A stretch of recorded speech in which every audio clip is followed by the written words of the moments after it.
खुलुमबाय गोजोन हामलायनायजों लोगोसे नोंथांमोनखौ दिनैनि गोदान खौराङाव बरायबाय। नोंथांमोननि थाखाय गुसुं समनि गेजेराव लाबोदों गोनांथार रादाब। अन्नानै भिडिअखौ फारियै जोबजासे नायलां आरो भिडिअखौ लाइक कमेन्ट शेयार खालाम। लोगोसे चेनेलाव गोदानब्ला साबस्क्राइब खालामनो गुरै खावलायबाय।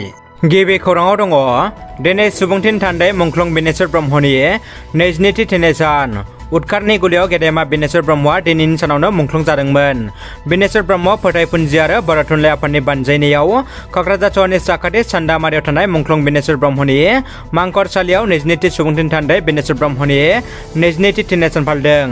सुबुंथिनि थान्दै बिनेश्वर ब्रह्मनि 22थि गोसोखां मुंख्लं सान फालिनायाव बिटिआरनि गाहाय मावफुं सोद्रोमा प्रमद बर', रायजो सभानि एमपि रोनग्रा नार्जारि, आसामनि मन्त्रि अरखावगोरा ब्रह्म आरो बिटिआरनि एमसिएलए बिथांमोना बाहागो लाना मान बावो। ख'वास राजबंसि हारिनि उदखारि आफाद केएलअ'आ जोबस्रांनाय लामायाव। कमतापुर लिबारेशन अर्गानाइजेशन सुंद'यै केएलअ'नि गाहाय नेतारि कैलाश घोषआ सोनाब बंग रायजोनि पुलिस बिबानगिरिनि सिगाङाव गावखौ आखाइ दैखोबाय। मख'नो गोनांदि जा समाव केएलअ'आ आखाइयाव हाथियार दैना कमतापुर सोरजिनो दावहा होदों, बे समाव केएलअ'नि गाहाय नेतारिनि आखाइ दैखोनाया केएलअ'नि थाखाय हाजासे खहा गोनां आरो ख'वास राजबंसि हारिनि थाखायबो हाजासे खहा गोनां होनना साननो हायो। रायजो राजाफोर, मोनसे गोजोनथाव खौरां।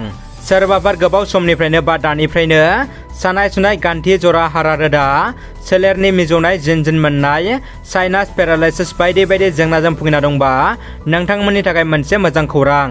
खौराङा जाबाय चिरां जिल्लानि सिङाव थानाय बिजनी महकुमानि बर' बाजार टिडि ब्लक साखाथियाव आयुर्वेदिक थेरापि आरो योगा सेन्टाराव नोंथांमोनहा फाहामथाय लानो हागोन, जेराव आयुर्वेदिक थेरापिजों मोजां फिथाइ मोनगासिनो। नोंथांमोना बेफोरबायदि जेंना दङब्ला थाबैनो सावगारि नुनाय मबाइल नाम्बाराव आबुं खौरां लाहरनो हागोन। मनीष सिसोदियानि न'आव सिबिआइआ सिग्रोमदों। दिल्लीनि लेङाइ गिबि मन्त्रि मनीष सिसोदियानि न'आव सिबिआइआ खना खनला सिग्रोमदों। बे बाथ्राखौ लेङाइ गिबि मन्त्रि मनीष सिसोदियाया टुइट खालामनानै फोरमायदों आरो बेयो टुइटआव लिरदों, सिबिआइआ फैदों, बेसोरखौ बरायो। जोङो फोथायजाथाव सुबुं, लाख लाख गथ'फोरनि इयुनखौ मोजां खालामदों। नाथाय दुखुनांथाव बाथ्रा दि जोंनि हादराव जाय मोजां खामानि मावो बेखौ जेंनायाव खोख्लैनो नाजायो। बेनि थाखायनो जोंनि हादरा दासिमबो नम्बर 1 जानो हायाखै। सिसोदिया बुंदों, बिसोरो दिल्लीनि सोलोंथाइ आरो गाहाम देहानि मोजां हाबा मावनायखौ सहायनो हायाखै। बेनि थाखायनो दिल्लीनि सावस्रि मन्त्रि आरो सोलोंथाइ मन्थ्रिखौ होबथानो नाजादों, जाहाथे सोलोंथाइ आरो सावस्रिनि मोजां खामानि मावनायखौ होबथानो हायो। जों सानैनि सायाव नंखाय दाजाबसिनदों। कर्टआव थार बाथ्राखौ मिन्थिनो मोनगोन।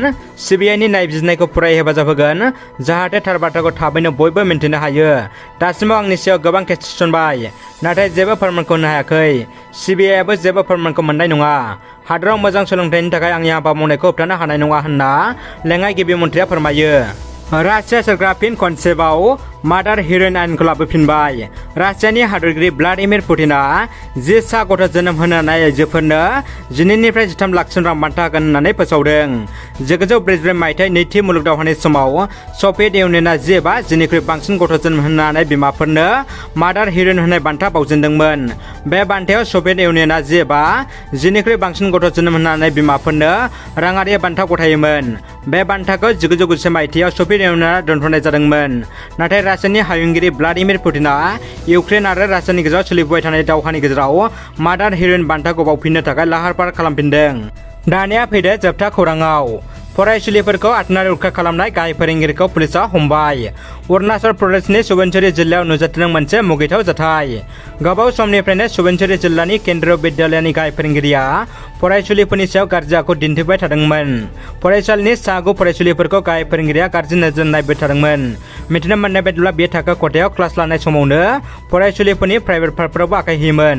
जेब्ला फरायसुलिफ्रा जाथायखौ दिथागिरिफोरनो फोरमायो, अब्ला बे जाथाया सोराङाव फैदों। फरायसाफोरनि दिथागिरिनो अजद होनायाव दापरजि पुलिसआ गाहाय फोरोंगिरिनि सायाव केस थिसनो। हमजानाय गाहाय फोरोंगिरिनि मुंखौ अखिलेश्वर सिंह होननानै मिथिनो मोन्दों।